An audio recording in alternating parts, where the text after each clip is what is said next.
पहले बात करते हैं पाकिस्तान पर हो रही सियासत की। पाकिस्तान में आतंकवादी कैंपों पर एयर स्ट्राइक के असर को लेकर सियासत बढ़ती जा रही है। विपक्ष के नेता लगातार सरकार से सबूत और मारे गए आतंकवादियों की संख्या बताने को कह रहे हैं। कांग्रेस और आम आदमी पार्टी ने आरोप लगाया है कि बीजेपी अध्यक्ष अमित शाह ने ही इस मामले में सियासत को हवा दी है।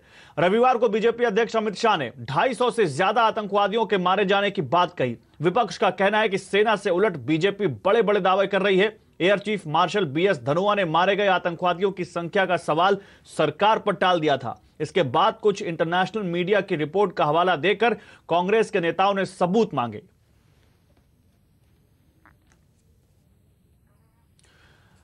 कांग्रेस नेता दिग्विजय सिंह ने ट्वीट किया था कि पुलवामा दुर्घटना के बाद हमारी वायुसेना की एयर स्ट्राइक के बाद कुछ विदेशी मीडिया में संदेह पैदा किया जा रहा है, जिससे भारत सरकार की विश्वसनीयता पर प्रश्न चिन्ह लग गया है। लिहाजा सरकार को सबूत देना चाहिए।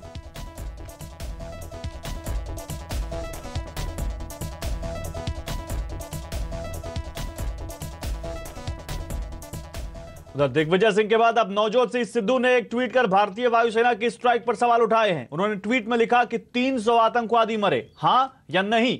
आपने आतंकवादी खत्म किए या पेड़? क्या यह चुनावी हथकंडा था?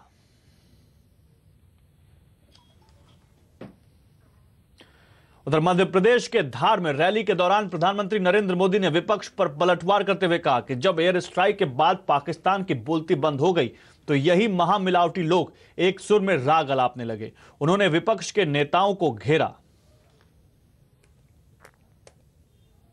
यही के बाद पाकिस्तान की बोलती बंद हो गई, पूरे विश्व में अलग थलग पड़ गया, तो उसकी इज्जत बचाने के लिए यही ये महामिलावटी लोग सामने आ गए।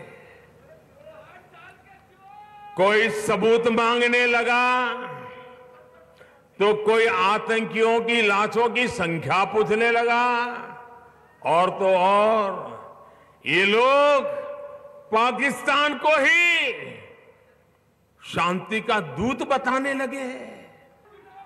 आपने देखा होगा कि यह अंतर्राष्ट्रीय महामिलावट एक सुर में राग आलाप रही है।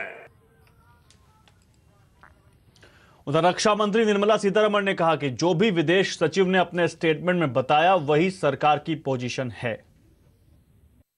The foreign secretary gave a figure. He didn't give a figure. He gave a statement. That is Government of India's position. The foreign secretary gave a figure. He didn't give a figure. He gave a statement. That is Government of India's position. और अब बात आवाज अड्डा की। विपक्षी पार्टियां पहले एक होकर राज्यों में गठबंधन करने की, चुनाव लड़ने की बात कह रही थी, लेकिन अब एक दूसरे के खिलाफ ही चुनाव लड़ रही हैं। आज आवाज अड्डा में हम आपसे पूछ रहे हैं कि क्या गठबंधन को लेकर अब भी विपक्ष में कंफ्यूजन है? आप हमारे ट्विटर हैंडल CNBC_आवाज पर जाकर अपनी राय दे सकते हैं।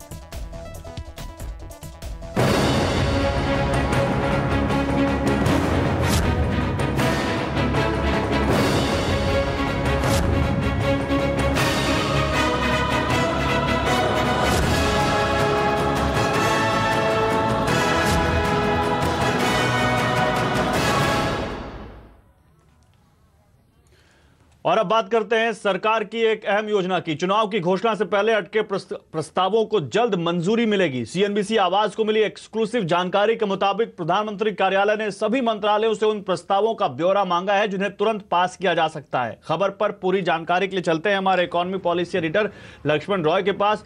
तो लक्ष्मण, बताइए किस तरह के फैसले लिए जा सकते हैं, और क्योंकि चुनाव की घोषणा जल्द ही हो सकती है तो कब तक ये फैसले लिए जा सकते हैं?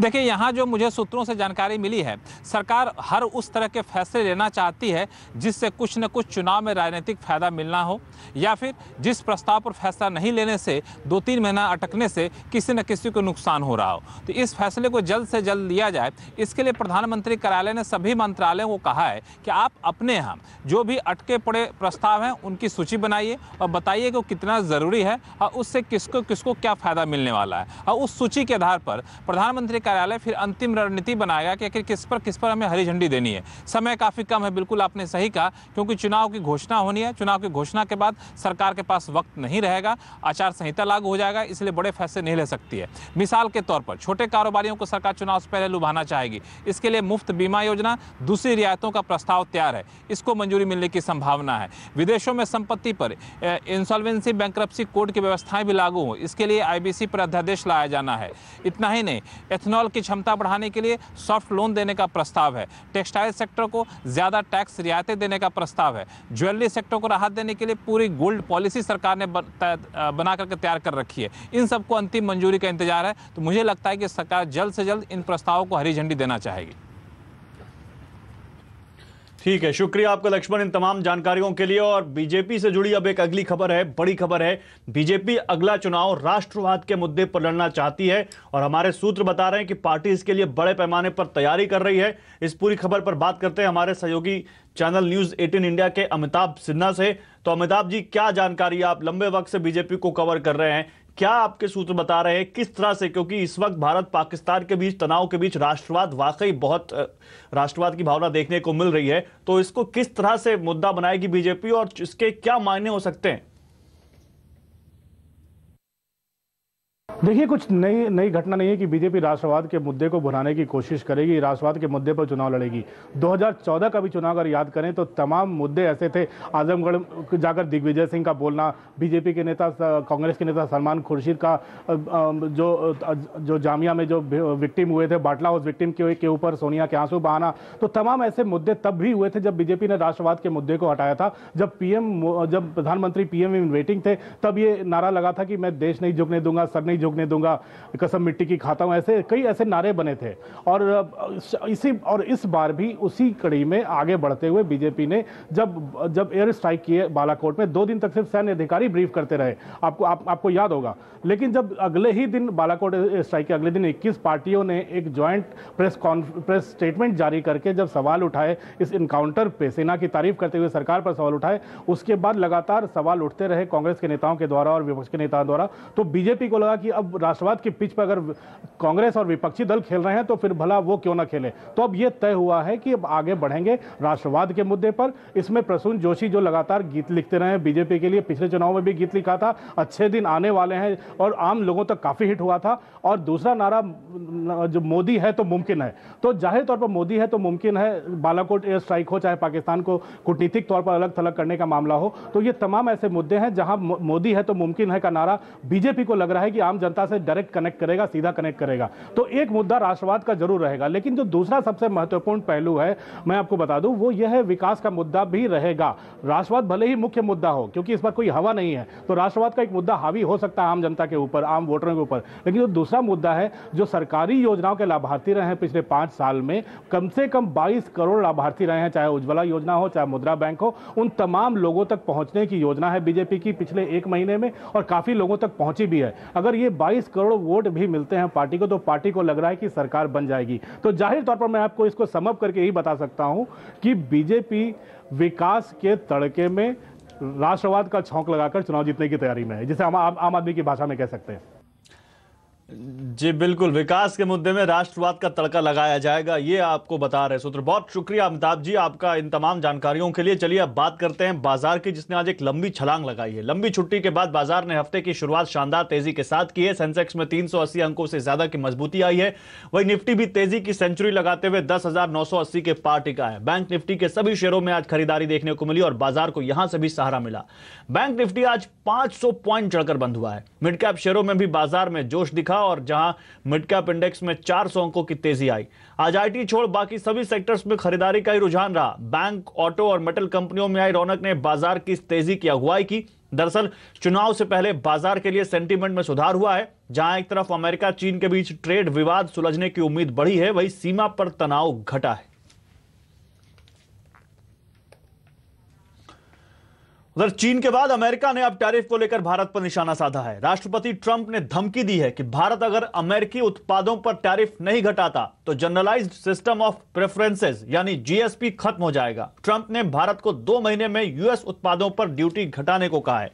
आपको बता दें कि जीएसपी के तहत यूएस में कई उत्पादों का ड्यूटी फ्री इंपोर्ट होता है। भारत से अमेरिका को अहम एक्सपोर्ट होने वाले सामानों में ऑर्गेनिक, केमिकल, गारमेंट और टेक्सटाइल, क्लॉथ और फुटवेयर, चाय और कॉफी शामिल है। ट्रंप की इस चेतावनी पर सरकार की ओर से जवाब भी आया है। वाणिज्य सचिव अनूप वधावन ने कहा कि भारत के टैरिफ ऊंचे नहीं हैं।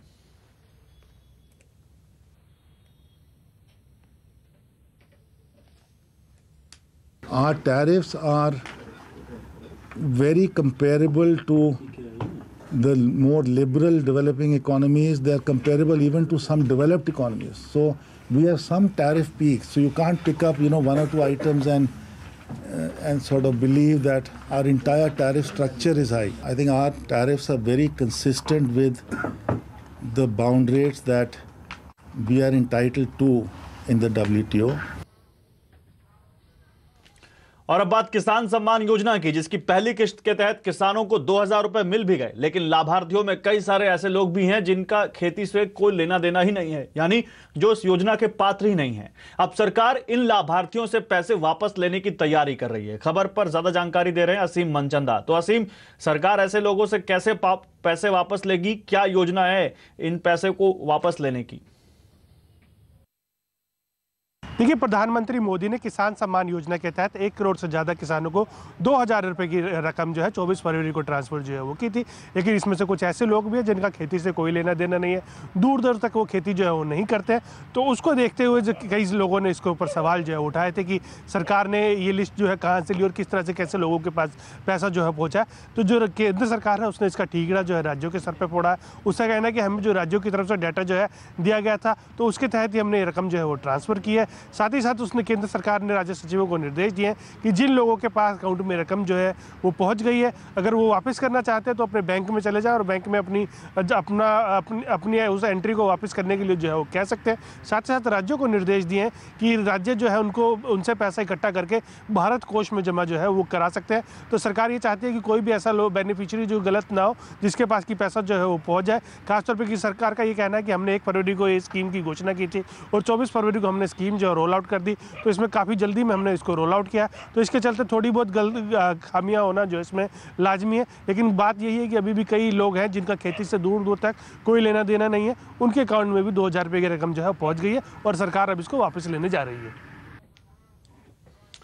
ठीक है, शुक्रिया असीम इन तमाम जानकारियों के लिए। उधर एक और योजना, प्रधानमंत्री श्रम मानधन पेंशन योजना आज लॉन्च हो गई है। प्रधानमंत्री नरेंद्र मोदी ने इस योजना को लॉन्च किया। 60 साल की उम्र तक पहुंचने पर 3000 की न्यूनतम पेंशन देने वाली इस योजना से अब तक 14 लाख से ज्यादा लोग जुड़ चुके हैं। यह योजना कामगारों के लिए है। योजना का रजिस्ट्रेशन 15 फरवरी से शुरू हो चुका है। प्रधानमंत्री ने इस दौरान लाभार्थियों को कार्ड भी जारी किए हैं। इसके लिए बजट में 500 करोड़ रुपए की राशि भी आवंटित की गई है। मां भारती के मजदूरों के पसीने का मां भारती के भाल पर यह तिलक के समान है। बहुतों ने अपने रक्त से भी मां भारती का तिलक किया होगा, लेकिन ये योजना ऐसी है कि मेरे देश के 40-45 करोड़ श्रमिकों के पसीने का तिलक आज मैं मां भारती के भाल पर कर रहा हूं। उधर देश की 1705 कंपनियों के खिलाफ तय सीमा से ज्यादा कैश लेन देन करने के आरोप में कार्रवाई हुई है। आईटी विभाग यानी इनकम टैक्स विभाग ने कई बड़े अस्पतालों और लग्जरी ब्रांड से पेनल्टी की वसूली की है। खबर पर ज्यादा जानकारी के लिए चलते हैं हमारे संवाददाता आलोक प्रियदर्शी के पास। तो आलोक, बड़ी खबर, कौन सी वो कंपनी है जिन पर आईटी विभाग ने जुर्माना लगाया है? दरअसल सरकार ने नोटबंदी के बाद आयकर कानून में बदलाव किया था और बदलाव करके 2 लाख या 2 लाख रुपए से ज़्यादा के नगद लेन देन पर पाबंदी लगा दी थी। और अब आयकर विभाग इन्हीं कानून के तहत कार्रवाई कर रहा है और कई सारे बड़े हॉस्पिटल्स और शोरूम पर कार्रवाई करते हुए उनसे टैक्स की रिकवरी की है। इन सभी ब्रांड्स और हॉस्पिटल्स पर आरोप है कि उन्होंने नोटबंदी के बाद 2 लाख या 2 लाख रुपए से ज़्यादा अपने ग्राहकों से कैश एक्सेप्ट किया था और इसी के बाद उनके ऊपर नोटिसेस भी भेजे गए थे और अब फाइनली उनके ऊपर ये आरोप साबित हो गया है और उन्होंने जितना भी रकम रिसीव करा था उसके डबल, यानी कि जो इनकम टैक्स की धारा 269 ST के तहत कानून है उसके तहत उन्होंने उतनी ही राशि पेनल्टी के रूप में इनकम टैक्स डिपार्टमेंट को जमा कराई है। तो कुल मिलाकर ये एक तरह से बड़ी कार्रवाई है, क्योंकि नोटबंदी के बाद ये कानून बना था और इस कानून के तहत ये पहली कार्रवाई है इनकम टैक्स डिपार्टमेंट के तहत। ऐसे मामले करीब 1705 कंपनियों पर हैं, जो कि इसमें कई सारे हॉस्पिटल शामिल हैं, कई सारे लग्जरी ब्रांड शामिल हैं, कई सारे शोरूम शामिल हैं जिन्होंने इस तरह की नगद की लेन देन की थी, और इन सभी पर अब कार्रवाई हो रही है। और इससे करीब 43 करोड़ रुपए इनकम टैक्स डिपार्टमेंट ने अभी तक रिकवरी की है। ठीक है, शुक्रिया आलोक इन तमाम जानकारियों के लिए। एक और बड़ी खबर, लाइफ इंश्योरेंस कॉर्पोरेशन की सहयोगी कंपनी LIC हाउसिंग फाइनेंस ने एक बड़ा ऐलान किया है। कंपनी ने ऐसा होम लोन प्रोडक्ट लॉन्च किया है जिसे 75 साल तक की उम्र तक चुकाया जा सकता है। इसके लिए कंपनी ने इंडिया मॉर्गेज गारंटी कॉर्पोरेशन से करार किया है। इस लोन के लिए गारंटी IMGC उपलब्ध करवाएगी। इस योजना के तहत ऐसे लोगों को फायदा मिलेगा जिन्हें नियमित सैलरी नहीं मिलती है। और अप्रेजल का वक्त करीब आ चुका है और इस साल आपके सैलरी में कितनी संभावित ग्रोथ हो सकती है, इस पर एऑन इंडिया ने एक सर्वे किया है। सर्वे के मुताबिक 2019 में कर्मचारियों की सैलरी में औसतन 9.7% का इजाफा हो सकता है।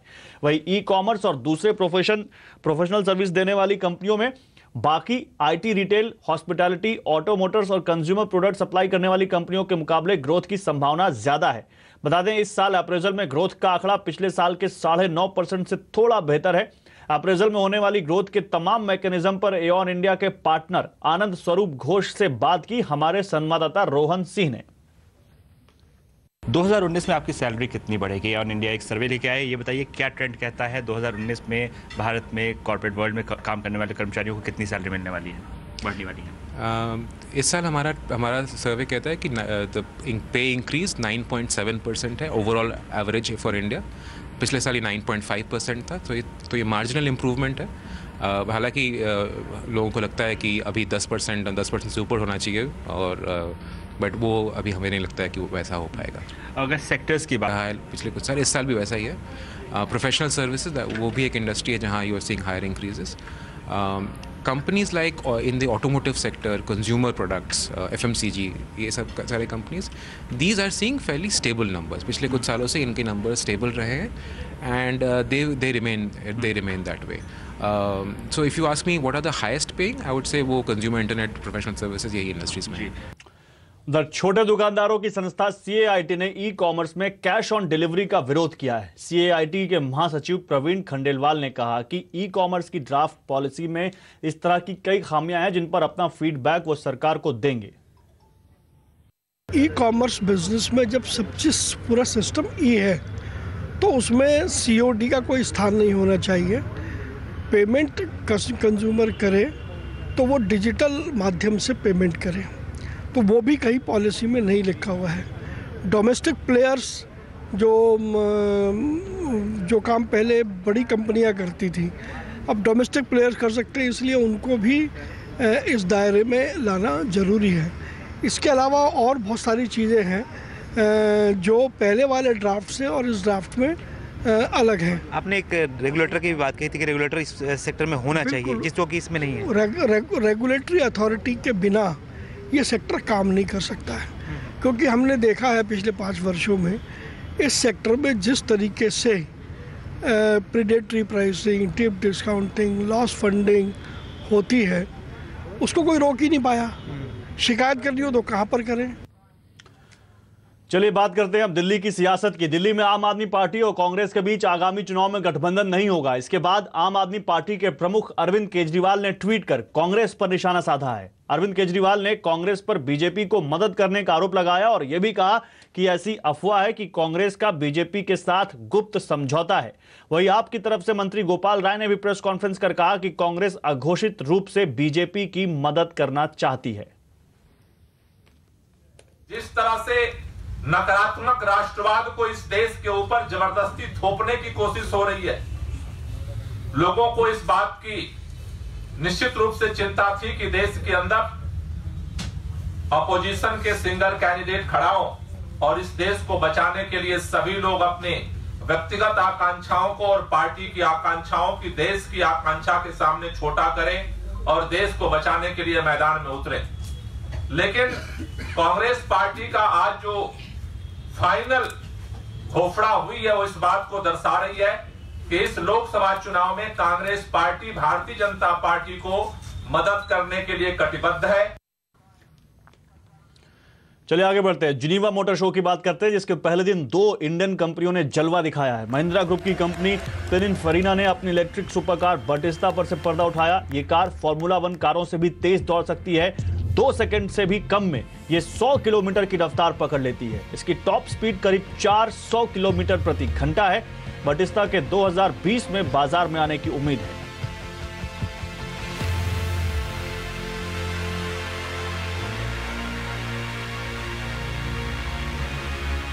वही टाटा मोटर्स ने भी जिनीवा मोटर शो में अपनी प्रीमियम हैचबैक कार ऑल्ट्रोज को दुनिया के सामने पेश किया और इस मौके पर खुद रतन टाटा भी मौजूद रहे। टाटा ऑल्ट्रोज को इस साल जून जुलाई में बाजार में उतारेगी। भारत में ऑल्ट्रोज का मुकाबला मारुति बलेनो, होंडा जैज और हुंडई की i20 जैसी कारों से होगा।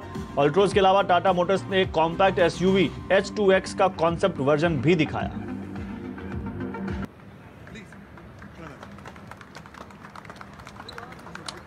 और ट्राई के नए नियम के मुताबिक क्या आपने अपने चैनलों का चुनाव कर लिया है? नहीं तो जल्दी कीजिए और आवाज, कलर्स और MTV जैसे अपने पसंदीदा चैनलों का चुनाव कीजिए। आपको फिर बता दें कि आप सिर्फ ₹1 प्रतिदिन में चुन सकते हैं कलर्स वाला वैल्यू पैक, जिसमें आपको मिलेंगे आपके सभी मनपसंद चैनल सिर्फ ₹1 प्रतिदिन में।